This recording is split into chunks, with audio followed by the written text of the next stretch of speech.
Hello, I'm here to answer some of your questions. And question number one is, will Omega, that will be released on February 21st, have the same line of thought as the holographic principle? And what are the main themes of the lyrics?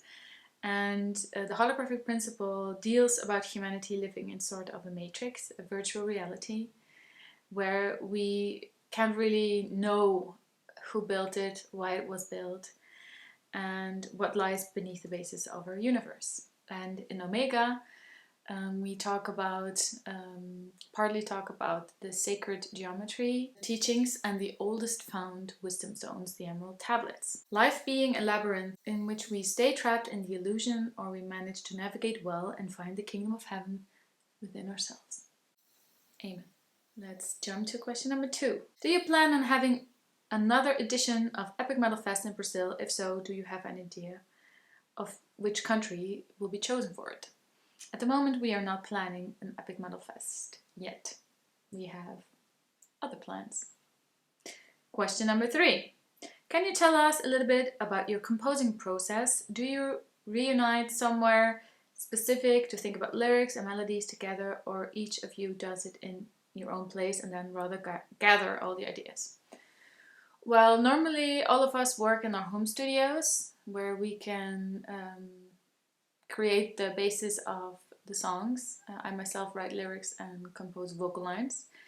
And we meet up with Joost, the producer, to work on the songs. And for this album, what we've done differently is that we rented a villa in the Netherlands where we were all living for about a week together. Everybody had a different room and we built up our own studio, and we were working together at the same time in the same place on the songs, instead of everybody separately at home and sending the songs via the internet to each other. So there was a different chemistry and a very positive effect on our creative process and the songs in the end. Question number 4. The last show in Sao Paulo, which happened on October 26th, 2019, was a sold-out show, and that is something big for a symphonic metal band in Brazil. How do you feel having such a legion of loyal fans in Brazil? Every time Epica plays in Sao Paulo, we have great feedback about the shows. How do you guys feel about the Brazilian fans? We love our Brazilian fans. We love playing in Brazil. It's one of my favorite countries. The people are so warm, so passionate, and yeah, we know that when we have a show in Brazil, it's going to be a magical evening, and we are very grateful to have such a loyal fan base, so muito obrigada. Question number 5. You are also a composer in Epica. Your lyrics are usually inspired in stories, right? We heard that Burn to Cinder was inspired by the movie Interview with the Vampire, and those are very nice lyrics. Well, thank you. How is this process for you? Can you tell us a little bit about the point where you decide to write and focus on which words, themes and structures you are going to use on a song? Do you like this process? Well, I draw inspiration out of many different things. I am a big movie freak. Some of you might know that already. I love movies, specifically fantasy, horror, thriller. Huge Tim Burton fan.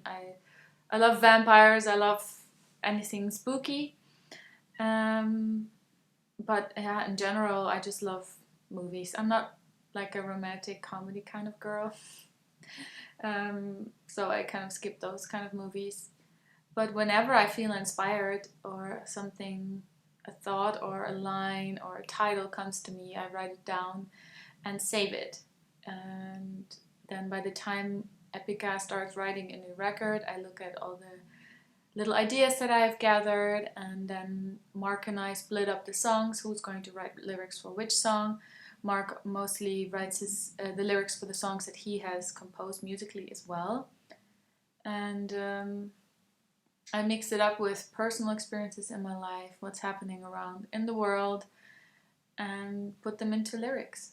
That's basically how it goes, and some songs are finished really quickly, some take forever to be finished, and but I'm very happy with the lyrics on Omega. We're digging deeper personally than ever before, and that is a very profound album. Question number 6. Can we expect another Brazilian tour next year? If so, do you plan to travel through more cities in Brazil? There's still many cities you haven't been. Do you have any plans? What can the fans expect from Epica in the next 20 years? Oh god, the next 20 years. Well, at the moment we're all a little bit struggling planning our tours due to the current virus, which we will not say its name. And of course we love to go to Brazil. We've done bigger tours in Brazil, and I hope that we can do that next year again. So let's make it happen. Question number 7. Do you like horror movies? And yes, who are your favorite movies and actors? Oh, I guess now Halloween is approaching. One of my 2 favorite Halloween movies would have to be The Nightmare Before Christmas and Hocus Pocus. Hocus Pocus is a movie from my childhood. I always loved. I was secretly in love with Max, and I always had this very strong connection with black cats. I just love black animals in general, but black cats, that's why I had 2 black cats of myself, who sadly passed away. And now the cat from our neighbor comes to say hello every once in a while, so I do get some cat affection. Yeah, Hocus Pocus, I love the song. Sarah Jessica Parker singing when she's on the broom trying to collect the children. I recorded that song in my hotel room. I just felt the need to do something for Halloween. Whenever I have time, I do it, whether it's makeup or singing. Also during live shows, when we were in Canada once, in Poland on Halloween, I always try to do a little bit something Halloweenish. And The Nightmare Before Christmas is one of my favorite soundtracks ever. My son loves it too. He loves Jack, and yeah, we're gonna watch that again for sure. Other horror movies that are my favorite are the whole Alien series. So 1 till 4 with Sigourney Weaver, then Prometheus, and The Covenant. I love them all, and I can watch them many times. I just love aliens. Last question. Please send some words to your fans in Brazil. Hello, fans in Brazil. We love you, we miss you, and we hope that you stay safe and that we can enjoy the new songs very soon on stage. And take care. Thank you so much for your support. And muito obrigada. And see you very soon. Bye.